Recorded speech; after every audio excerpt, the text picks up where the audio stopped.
తెలుగు రాష్ట్రాల్లో క్యాంపెయిన్ జరిపినప్పుడు వినిపించని కనిపించని ఒక ఇష్యూ నార్త్ ఇండియాలో డామినేట్ చేస్తుంది, అగ్నివీర్ స్కీమ్.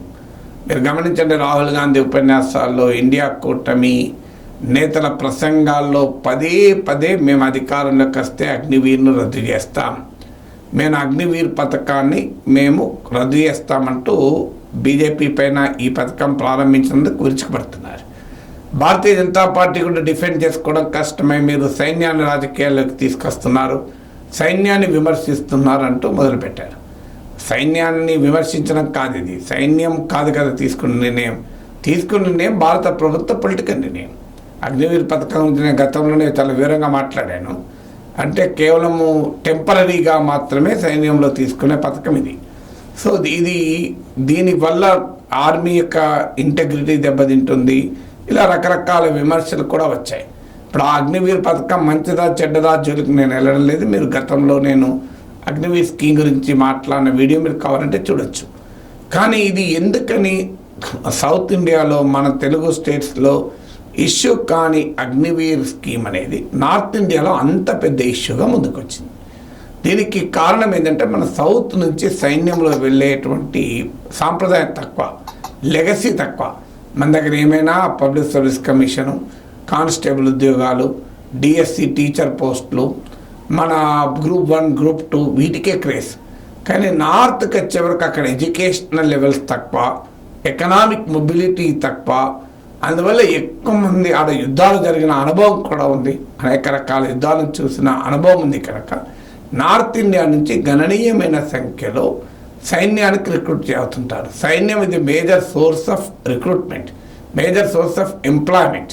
మన దగ్గర సైన్యం ఆర్మీ రిక్రూట్మెంట్ క్యాంపులు పెడితే ఆర్మీ దేశంలో ఉన్న అన్ని భౌగోళిక ప్రాంతాల్లో, అన్ని భాషలు మాట్లాడే ప్రాంతాల్లో ఆర్మీ రిక్రూట్మెంట్ క్యాంప్స్ పెడుతుంది.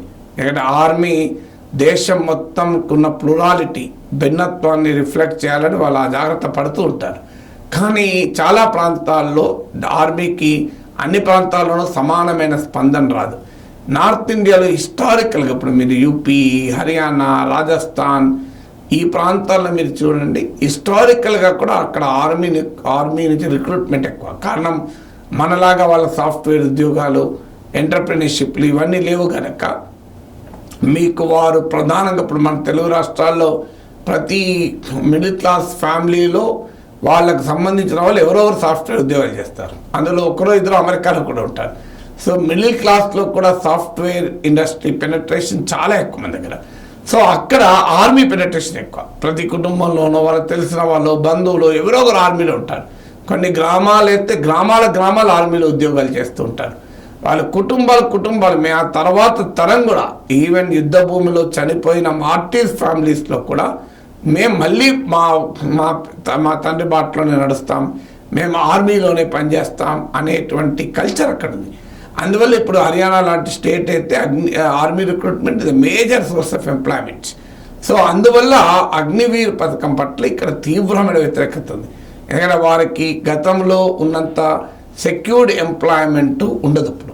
అందువల్ల అఫ్కోర్స్ 4 years పనిచేశాక వాళ్ళకు కొన్ని డబ్బులు ఇచ్చి పంపిస్తారు, వాళ్ళు ఏదైనా చేసుకోవచ్చు. అవన్నీ ఎన్ని చెప్పినా అగ్నివీర్ స్కీమ్ పట్ల తీవ్రమైన నిరాసక్తత, వ్యతిరేకత ఈ ప్రాంతాల్లో ఉంది. ఆల్రెడీ ఈ ప్రాంతాల్లో ముఖ్యంగా జాట్ ఈ కమ్యూనిటీలో కూడా సైన్యం నుంచి రిక్రూట్మెంట్ ఎక్కువ. సో జాట్స్లో ఆల్రెడీ ఫార్మర్స్ ఎడ్యుటేషన్, రైతాంగ ఉద్యమం వల్ల వ్యవసాయ చట్టాల పట్ల తీవ్రమైన వ్యతిరేకత ఉంది. రాజ్పూట్లలో కోపం ఉంది, వాళ్ళు బాయ్కాట్ బీజేపీ క్యాంపెయిన్ నడుపుతున్నారు. సో ఇప్పటికీ ఈ కమ్యూనిటీస్లో వ్యతిరేకత ఇతర కారణాలు ఎత్తే ఉంది. ఇప్పుడు అగ్నివీర్ ద్వారా ఈ వ్యతిరేకత మరింతగా పెరుగుతుంది. ఓవరాల్గా కూడా ఇప్పుడు CSDS లోక్నీతి సర్వే ప్రకారం అన్ఎంప్లాయ్మెంట్ అనేది ఒక ప్రధాన కన్సర్న్, నెంబర్ 1 కన్సర్న్. ఈవెన్ ధరల పెరుగుదల కూడా నెంబర్ 2 కన్సర్న్. అన్ఎంప్లాయ్మెంట్ అనేది నెంబర్ 1 కన్సర్న్గా ముందుకు వచ్చింది. ఇప్పుడు ఇవాళ మీడియాలో చూసాం, IITs భారతదేశంలో అత్యంత ప్రతిష్టాత్మకమైన IITsలో కూడా ఈసారి క్యాంపస్ రిక్రూట్మెంట్లో 38% విద్యార్థులకు ఉద్యోగాలు రాలేదని. సో ఇంతటి స్థాయిలో ఉంది. ఇప్పుడు మన దగ్గర తెలుగు రాష్ట్రాల్లో అయితే మంచి ఇంజనీరింగ్ కాలేజీలో కూడా క్యాంపస్ రిక్రూట్మెంట్ సరిగా లేదు. అలాంటిది మీకు IITలోనే 38% అన్ఎంప్లాయ్మెంట్ అంటే మామూలు విషయం కాదు. ఇక అలాంటి పరిస్థితి ఉన్నప్పుడు హర్యానా, ఉత్తరప్రదేశ్, రాజస్థాన్ లాంటి గ్రామీణ ప్రాంతాల్లో జాబ్లెస్నెస్, అన్ఎంప్లాయ్మెంట్ ఎంత సీరియస్ ఇష్యూగా ఉంటుందో ఆలోచించండి. అందువల్ల అగ్నివీర్ పథకాన్ని ప్రతిపక్షాలు ఒక పెద్ద ఆయుధంగా బీజేపీ పైన ప్రయోగిస్తున్నాయి.